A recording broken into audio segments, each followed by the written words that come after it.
What's up, guys? Thanks for stopping by. I hope you're doing good. There's actually a new update for Valheim live right now on the public test branch on Steam. So we're going to just go through the patch notes and have a look at some of the changes. There's actually some really cool stuff. Let's just jump right into the detailed stuff. We've got new content, a hexagonal gate. That's presumably the gate from the Dwarven Towers that tons of people really wanted. So I think that's actually really cool. People are going to be super pumped about that one. We've got a new item, a fishing hat. Needs a super secret recipe. That sounds super fun. I'm actually kind of hyped about that. I wonder what the deal is with that. Then we've got a bunch of balance tweaks. Players can now use a trophy on ballistas to limit what it will shoot at. That sounds like a really cool idea. Seeker cycling tweaks. Oh, Seeker circling tweaks rather. They should now feel a bit more aggressive again. So a bit more of a buff on the Seekers. A lot of people feel like they've been nerfed too much. Y'all spit attack tweaks. They now shoot 2 projectiles again. But the burst interval is increased. Should now be more visible. That's interesting. And somewhat easier to avoid instead. More fire damage, less blunt damage. Okay, so it's just, yeah, there's quite a lot going on there with that. Added post-queen night spawns of seekers, broods, and ticks in meadows, black forest, mountain, and plains biomes. So that's interesting. So now, just like when you defeat your gluth, you're going to get hunted by fewlings. You're going to get hunted by some Mistlands mobs if you defeat the queen, even if you're not in the biome. That's interesting. Mistlands boss now tries to flee if unable to reach the player. This is the one that we need to do some testing for today to see if we can figure out if this affects the strats for the speedrun.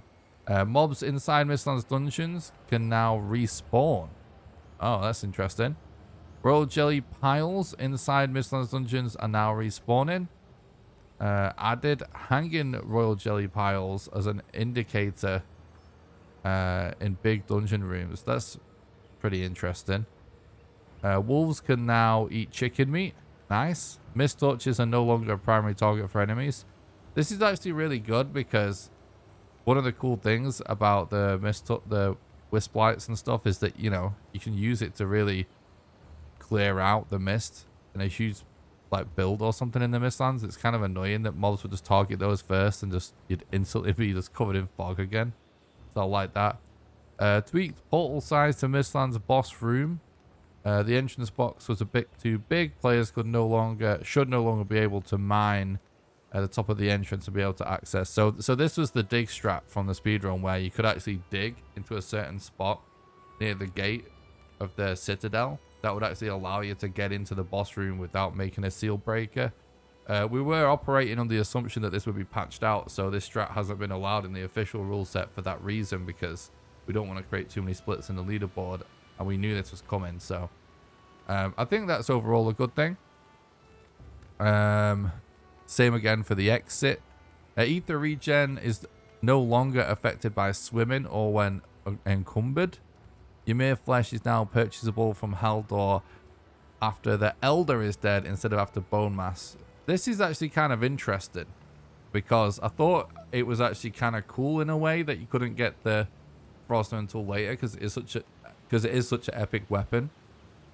But at the same time, it kind of doesn't make sense because the Frostman is so good for Bone Mass. It's like the most OP weapon for him ever.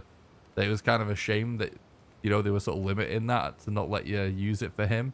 So I do think that makes sense. Team Gamer, what's up? Thanks for stopping by. I hope you're doing good, bud. Health and resistance tweaks on some Dverga pieces, ballista ammo capacity. Interesting stuff. The rest of it's just like a load of bug fixes. I don't think we really need to read all these. I don't know if any of this really just jumps out at me. But I will link these in the description if I do clip this out and post it as a video. Fishing tweaks and fixes. Yeah, we've got the fishing hat. Fish no longer despawn when far away. That's good. Fish found in ice caves now respawn correctly. That's good. Higher tier fish now give slightly more raw fish. And there's now a small chance for fish to give players some extra materials. That's interesting. Fishing bait is now returned if pulled in without fish or when recasting. Oh, that's actually really cool because it was so easy to just sort of accidentally delete all of your freaking bait, basically. So that's actually really good. What's up, Shady Joe? What's up, Wesker? Thanks for stopping by. I hope you're doing good.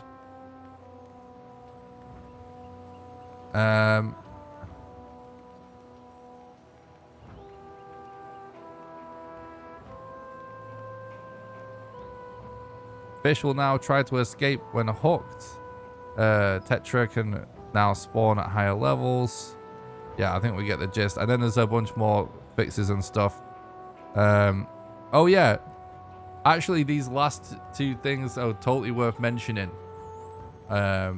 Reduce lighting flashes option added. This reduces flashes for thunder, monster and player elemental effects, golden table, obliterate and portal.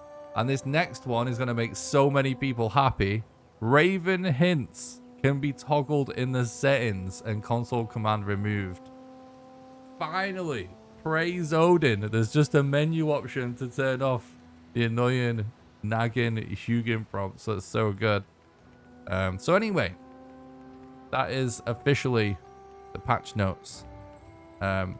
Just for the clip that I may post as a separate video, I just want to say thanks for watching this video. I hope you found the information useful.